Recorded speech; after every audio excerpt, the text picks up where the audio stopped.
This video is sponsored by Sunflex UK. If you watch my channel regularly, you know that I offer consultations to any homeowner in the UK. So if you own your own house and want to make some changes, or if you're looking to buy a house and you want to extend it or alter it in some way, and you need to know what's possible before you decide to purchase, I can offer you advice.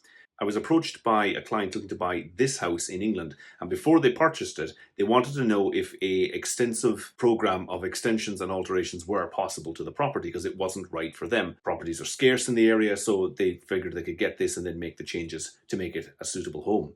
Now, what they wanted to do was to extend the garage all the way forward to the front of the house and then add an extension on top of the garage to increase the upper story, create a new front door, and then completely rearrange the interior. And out the back, because the rear garden was heavily terraced, you can see that from these photos, they wanted to level the garden so that you could walk straight out the back and it not have to go downhill. The client told me they had a budget of £150,000 to spend doing this. Now, straight off the bat, I had to tell them that is just not going to touch this project. It is going to be multiples of that amount of money to carry out what they have just described. Sure, I've never been to the house and we only have rudimentary estate agents' drawings of it, but the description alone just wasn't, you could tell, it's just not going to work for that money. However, when you strip it back to the basics, they just needed a bit more space internally, another couple of rooms, and they just wanted a better living space. So this client had done what a lot of people do. If you have a traditional house layout where there's living space on the ground floor and bedrooms upstairs, and you realize, well, I need more bedrooms, and the bedrooms that exist are upstairs, therefore the new bedrooms will also be upstairs, right? Wrong. That's not how to think about it. The best laid out houses have a clear split between what's public and private, and public would be where you would take a guest. Private would be, halls, bathrooms, bedrooms, etc. While this house does have a clear split, there's upstairs with the bedrooms and downstairs with the more public rooms, a better way of looking at this would be if you said, well, why don't we convert the garage as it exists? Don't go messing around putting stories on top, because the foundations in that garage are almost certainly not able to cope. And then you could create a nice open plan area between the existing lounge and here. These two rooms here could then become bedrooms and you don't have to touch the upstairs. We then went on to discuss the possibility of an extension out the back, and then this terrace came into play. You can see it's been built up over the years, but it's only when you look at Google Earth, you can see the garage actually has an underfloor area, and that's on the estate agent's floor plan. It's a little box. And this area here has been built up. We have what's called made ground. That is, at some point, this was a low wall was built, earth was shoveled in behind it, and some paving was put down on top of it. I mean, I'm exaggerating, but that's essentially what would have happened here. And the client had assumed that if they wanted to extend out the back, they just build down on top of that existing masonry wall. There is no way that an engineer is going to certify that, because as part of the building process, you need building regulations approval, and one part of that is that a chartered structural engineer must certify your new structure, and foundations play a huge role in that. So if you're proposing to reuse an existing structure, you have to be certain that it is strong enough. What was most likely to have happened is that that wall would have been built just strong enough and no more to do the job that it's currently doing. And no one would ever have anticipated putting another structure down on top of it. Same goes for this existing flat roof garage. It's fine as it is, and you could probably take the roof off of it, maybe even modify the roof, raise it slightly, and it would more or less be okay. But if you decide, oh, I'm going to put another story on top, right here to extend this gable out, from a practical point of view, before we ever get into the planning application process for this, from the practical point of view, that extra load has to be carried by that existing wall and foundation, and it's almost impossible. I have done one in the past where we introduced a separate steel frame inside a garage to hold up another story on top. That can be done, but that's quite expensive and it doesn't work for everybody. Now, from the planning point of view, if you start filling in this gap, you're going to overshadow that neighbour's window. You're probably going to then make this building look more like it's part of a row of terraced houses. At a certain point in time, the planners use an argument called streetscape, where they say, well, every house on this street is more or less a detached villa. There's one or two semi-detached. They're all kind of this, they're all different, but essentially the same character of the street is that it's semi-detached. We've already had encroachment here of these buildings getting too close.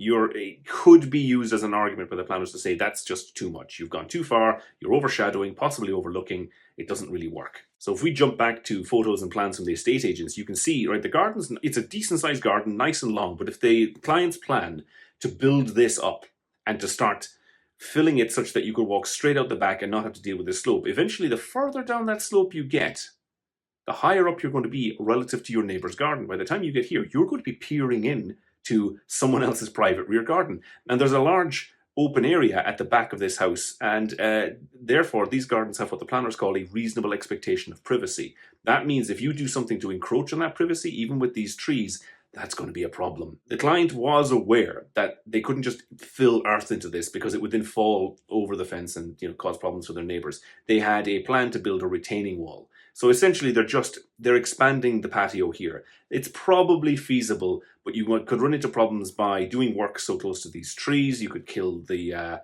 roots. The client was fairly certain that the trees belong to them. They're on their property. But that doesn't get you out of jail free because, again, those trees are lending to your neighbour's privacy. If you build a large raised platform out here, which is what it is, doesn't matter what it's built from, it could be decking, could be a mound of earth, but if you build a large raised area that can peer down into what is previously a private garden and your work has killed these trees, or you've had the foresight to chop them down before you kill them, you're having the same effect because of the way the place is currently laid out with a large open green area at the back and minimal overlooking. There is a reasonable expectation of privacy in there. So that plan, it's feasible, but it needs to be handled with care. So the solution I came up with for the client with their £150,000 budget would be convert the garage to make it livable. Don't go extending it, don't go substantially altering it. It's going to be long and narrow. You're going to need to make this useful, take down a chunk of this wall. That's a load-bearing issue, but it's entirely feasible. I've done it numerous times. And now you have a nice L-shaped open plan, and I do like an L-shaped open plan. That means these two rooms can then be private. So in effect, what is now the garage door here would become the front door to the house. So the stairs at the moment comes down into this dining room, and it doesn't really work in terms of the layout. You come down from above and you're in this dining room. That's okay as a dining room, but as a bedroom, that's a non-starter. So what you would do is change the stairs so it actually comes down here. Instead of turning in there, it turns in here, and you build a partition around that stair so it's in its own compartment. That means that room there becomes a separate bedroom with a door through here from this living area, and this bedroom has a door through here from its living area as well. So that's how the house would work. You come in here, kitchen, living, dining, door to bedroom, door to bedroom, door to stairs. It's marginal. It might well be feasible within their budget. It would depend on things like how expensive the kitchen was, how expensive any new bathrooms were, what other refurbishments had to be done to the property. But I think it stands a realistic chance within the budget. Now, if you are doing work like this to the house, check out the sponsor of today's video, Sunflex UK. They design and manufacture high-quality aluminium patio doors and windows in the UK. I've used them in my own projects, and I've made numerous videos about them. Check out the playlist. It's on my link tree, and there's 3 separate feature videos I've made about Sunflex products.